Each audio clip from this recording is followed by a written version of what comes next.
L'intérêt d'utiliser un buzzer, contrairement à une LED, est d'obtenir une information sans avoir les yeux figés sur une carte. Et ça, c'est une raison suffisante pour apprendre à s'en servir.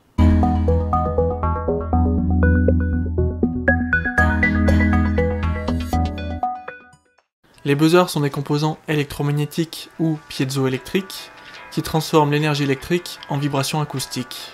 Alors personnellement, je considère qu'il existe deux façons d'utiliser un buzzer, soit en signalant une anomalie et en créant une notification, soit en alertant et en créant une alarme. Mais pour être franc, un buzzer ça n'est pas un haut-parleur, alors je vais très brièvement aborder les mélodies inaudibles comme celle-ci. Il existe deux types de buzzers, les buzzers actifs et les buzzers passifs.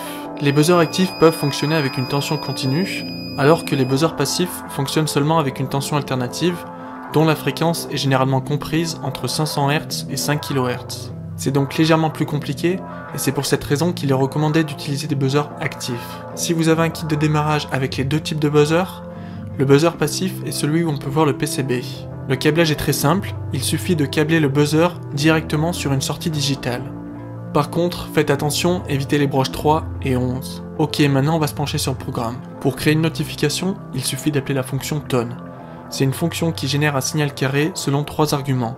Le numéro du port digital où est connecté le buzzer, la fréquence du signal carré et la durée du signal.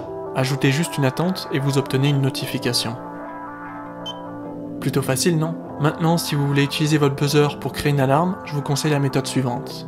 Utilisez des boucles forts pour balayer toute une plage du spectre sonore. Et voici le résultat.